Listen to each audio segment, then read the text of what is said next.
दुकान में घुसे फैजान और तंजीम, दुकानदार को पीट कर भागे, पकड़ा तो मॉब लिंचिंग का फैलाया झूठ, यूपी पुलिस ने खोल दी सारी पोल। नमस्कार, कैपिटल टीवी में आपका स्वागत है और मैं आपके साथ प्रिया बिस्ट।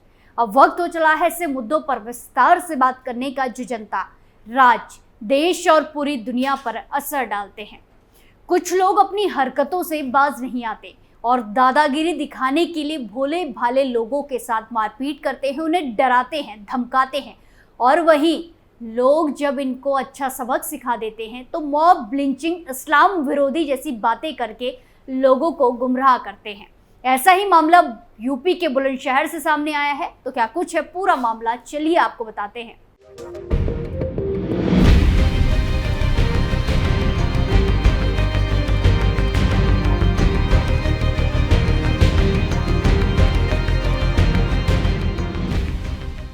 सोशल मीडिया का दौर चल रहा है। यहाँ सही खबर से ज्यादा गलत खबर बहुत तेजी से वायरल हो जाती है और लोग उस गलत खबर पर यकीन भी कर लेते हैं और इसी बात का फायदा कुछ लोग उठाते हैं और सोशल मीडिया के जरिए फेक न्यूज़ फैलाते हैं।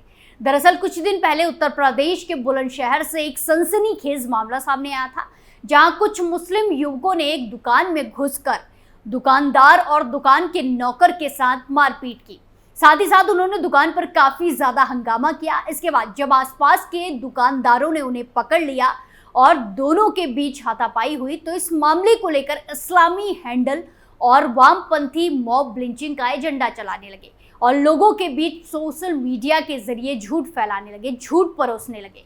जहां लगातार कई सामान्य घटनाओं की जानकारी को तोड़ मोड़ कर पेश करने वाले यूजर ने एक वीडियो डालते हुए लिखा कि यूपी के जिला बुलंदशहर में भीड़ हिंसा, तंजीम और फैजान कार्बोनेट को बदलने संतलाल की दुकान पर आए थे। वहां दुकानदार ने मना कर दिया। विरोध पर भीड़ ने दोनों भाइयों को खूब पीटा। भीड़ पर कोई एक्शन नहीं, बल्कि पीटने वाले दोनों भाई सीआरपीसी 151 शांति भंग में अरेस्ट हुए। इस तरह का एक वीडियो नहीं है, कई सारे अकाउंट से ऐसे ही पोस्ट किए गए हैं, जहां अंसार इमरान नाम के एक यूजर ने इस घटना को मॉब लिंचिंग बताने की कोशिश की। उसने लिखा कि ताजा मामला यूपी के बुलंदशहर का है, जहां मुस्लिम लड़के तंजीम और फैजान को वहां की हिंसक भीड़ ने बहुत बुरी तरीके से मारा पीटा है। मॉब लिंचिंग का पूर्ण प्रयास किया गया है। सबसे हैरानजनक बात यह है कि उस हिंसक भीड़ पर एक्शन की जगह पुलिस ने उल्टा शांति भंग के आरोप में उन दोनों को ही गिरफ्तार कर लिया है। तो देखा आपने किस तरह से इस मामले को एक एंगल से जोड़ा गया, वो भी बिना किसी सबूत के। वहीं ऐसे ही कई सारे लोगों ने पोस्ट किए हैं जो सामने आए हैं, जहां इस मामले को मॉब लिंचिंग की तरह दिखाया गया है। इन सब पोस्ट के अलग इस मामले में पुलिस का बयान भी सामने आया है, जिसमें कई सारी बातें साफ हो गई है।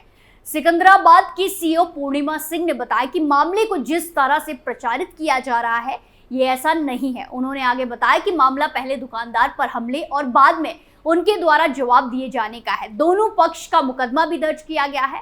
दिनांक 30 जून 2024 की शाम में थाना गुलावटी, जनपद बुलंदशहर के अंतर्गत कस्बे में एक युवक का एक परचून के दुकानदार के साथ सामान का लेन देन को लेकर विवाद होता है।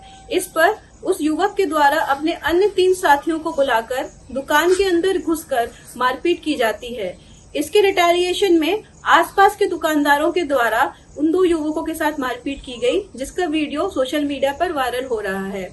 इस संबंध में पुलिस के द्वारा दोनों पक्षों से प्राप्त तहरीर के अनुसार सुसंगत धाराओं में मुकदमा पंजीकृत कर लिया गया है एवं आगे की विधिक कार्रवाई की जा रही है। सीओ पूर्णिमा सिंह ने बताया कि तंजीम और फैजान के 2 साथी भाग गए थे। तंजीम और फैजान के विरुद्ध शांति भंग का मामला दर्ज किया गया है, केस दर्ज किया गया था और उन्हें थाने में जमानत मिली थी। उन्होंने कहा कि अभी दोनों पक्ष शांत हैं और कोई विवाद की बात नहीं है। पुलिस के बयान से साफ हो जाता है कि मामला मॉब लिंचिंग का ना होकर हमलावरों को पकड़ने और उनके साथ हाथापाई का है। ये तो बात हो गई झूठी खबरों और एजेंडों की और साथ ही साथ पुलिस के बयान की, जिस बयान ने झूठी खबरों का खंडन किया और बहुत कुछ साफ कर दिया है। चलिए अब इस घटना पर विस्तार से चर्चा करते हैं।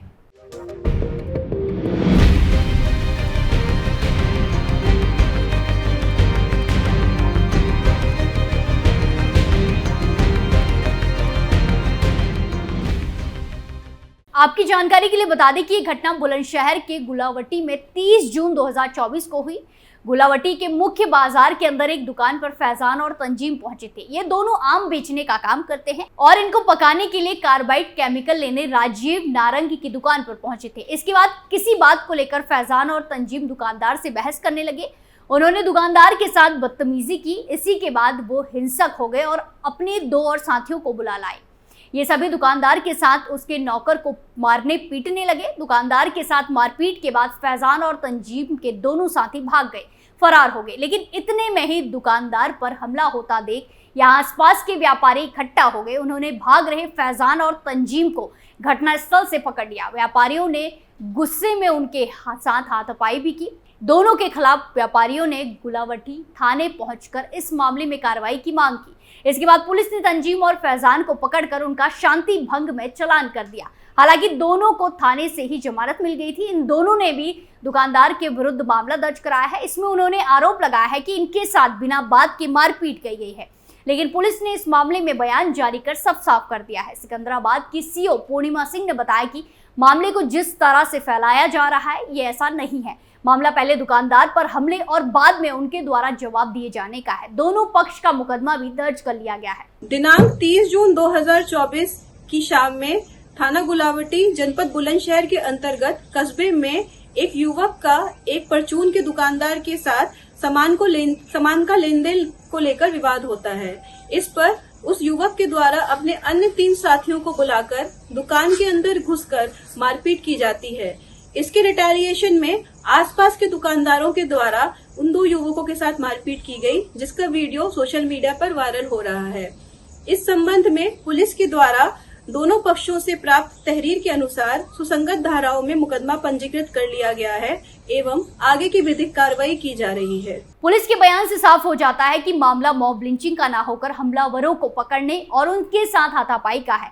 ऐसे में इस्लामी हैंडल और पत्रकार लगातार झूठ फैलाने की कोशिश कर रहे हैं। ऐसी ही कोशिश उन्होंने झारखंड के कोडरमा में एक दुर्घटना में मारे गए मौलाना के विषय में भी की थी। चलिए इस मामले पर भी बात करते हैं।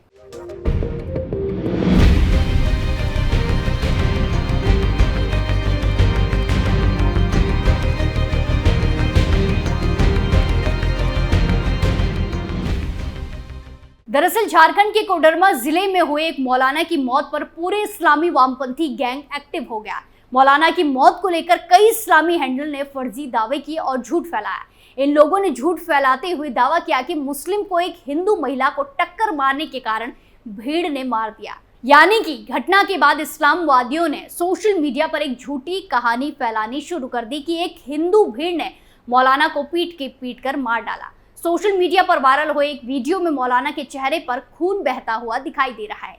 एक रिपोर्ट में दावा किया गया है कि हुटारी करिया के पास अपनी बाइक से लौटते समय मौलाना की भीड़ ने पिटाई की, जिससे उसकी मौत हो गई। रिपोर्ट में आगे दावा किया गया है कि उसकी बाइक एक ऑटो से टकरा गई थी, जिसमें पास के एक गांव की महिला अनीता देवी अपने पति और देवर के साथ बैठी थी। महिला को बाइक टकराने के बाद गंभीर चोटें आई। वहीं रिपोर्ट में आगे दावा किया गया है कि मृतक के बेटे और AIMIM नेताओं ने इस मामले में मॉब लिंचिंग का आरोप लगाया है। ऐसे ही कई सारे पोस्ट इस खबर को लेकर किए गए हैं।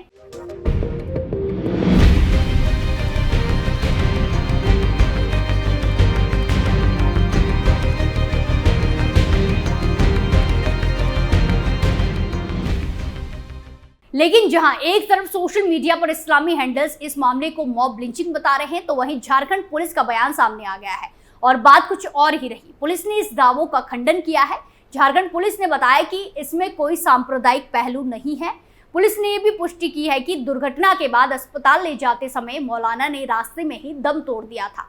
पुलिस ने कहा कि इमाम को दुर्घटना के कारण चोटें आई, इसमें कोई धार्मिक एंगल नहीं है। उन्हें पुलिस की गाड़ी में अस्पताल ले जाया गया, लेकिन रास्ते में ही उनकी मौत हो गई। उनके शव को पोस्टमार्टम के लिए भेज दिया गया है। गौरतलब है कि आए दिन ऐसी खबरें आ ही जाती है जहां मुस्लिमों को लेकर झूठा नैरेटिव प्रचारित किया जाता है। अलग अलग घटनाओं को झूठी कहानी गढ़ी जाती है। इन सब अलग अलग कारणों से हुई घटनाओं को आधार बनाकर ये बताने की कोशिश की जाती है कि मुस्लिम खतरे में है। इस पूरे मामले में आपकी क्या राय है, कमेंट कर जरूर बताएं। स्पेशल स्टोरी में आज के लिए इतना ही। फिर पेश होंगे नए मुद्दे के साथ। बाकी तमाम खबरों के लिए देखते रहिए कैपिटल टीवी उत्तर प्रदेश। नमस्कार।